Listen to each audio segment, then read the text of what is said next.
இப்போ வந்து சாட்ஜிபிடிங்கிறது ஒரு பெரிய எல்எல்எம். இப்போ எனக்கு வந்து ஒரு குறிப்பிட்ட துறை சார்ந்த விஷயம் பற்றி மட்டும் வேணும்னா எனக்குன்னு நான் ஒரு எஸ்எல்எம் உருவாக்கிக்கலாம். ஓ ஓகே. கம்பெனிஸும் பண்ணலாம், இண்டிவிஜுவலும் பண்ணலாம். குறைந்த அளவுக்கு ஜிபியூவில் வச்சு அதை ப்ராசஸ் பண்ணிக்கலாம். இன்றைக்கி நீங்கள் வந்து இப்போ நான் தனித்தனியாக ஆளுக்கு ஒரு ஏஐ வச்சுருப்போம். இப்போ நேராக போய் சாட்ஜிபிடியோ அல்லது வேறு யார்ட்டையோ கேட்கறதுக்கு போல எல்லார்ட்டையும் அந்த ஒரு டூல் இருக்கும். இல்லை, இதோட வந்து பயங்கரமான ஒரு விஷயம், இந்த கேள்வி கேட்டதால் இந்த ஆன்சர் நான் சொல்ல வேண்டிய ஒரு கடமைக்கு உட்பட்டிருக்கேன். ஏன்னா my expertise goes not only on quantum side but it is also on the cyber security side. இது வந்து பார்த்திங்கன்னா இப்போ எல்எல்எம் இவங்கெல்லாம் கம்பெனிஸ் உருவாக்கிட்டு இருக்காங்க.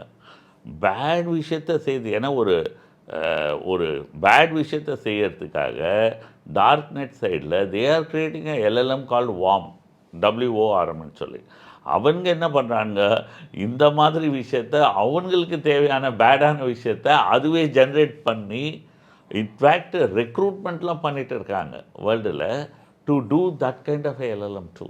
இப்போ இன்றைக்கி போயிட்டு நீங்கள் சாட்ஜிபிடியில் வந்து can you give me 10 ways of doing a perfect ராபரின்னு கேட்டிங்கன்னா கொடுக்காது. ஆமாம். ஆனால் இந்த இடத்துல கொடுக்கும்.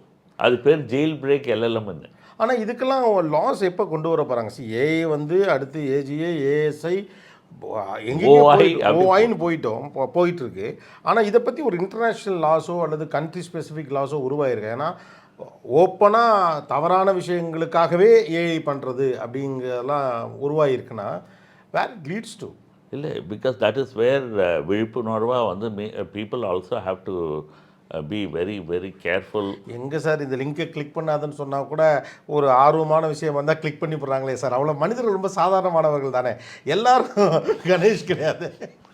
இல்லை, இது வந்து இதுவும் சின்ன விஷயம் நீங்கள் சொல்லிட்டீங்க. Deep fakes are very very. ஏன்னா வந்து ஒரு செலிப்ரிட்டி ஆகிய நீங்கள் இருக்கீங்க, முன்னெல்லாம் வந்து ஒரு 3 hours நீங்கள் பேசினா தான் உங்கள் வாய்ஸை நாங்கள் ரெப்ளிகேட் பண்ண முடியும். இங்கே ஒரு 15 seconds to 30 seconds பேசினா நாங்கள் ரெப்ளிகேட் பண்ணிடலாம். ஒரு ஹை ரெசல்யூஷன் ஃபோட்டோ இருந்தால் நாங்கள் வந்து எடுத்து நீங்கள் வந்து ஜனங்களை பார்த்து ஒரு கம்ப்ளீட்டாக ஒரு message which is completely out of கான்டெக்ட்ஸில் கொடுக்குறீங்க. எல்லோரும் சொல்கிறாங்க மிஸ்டர் கோபிநாத்தா இப்படி பேசினாருன்னு. ஆனால் நீங்கள் பேசவே இல்லை. Deep fake can do.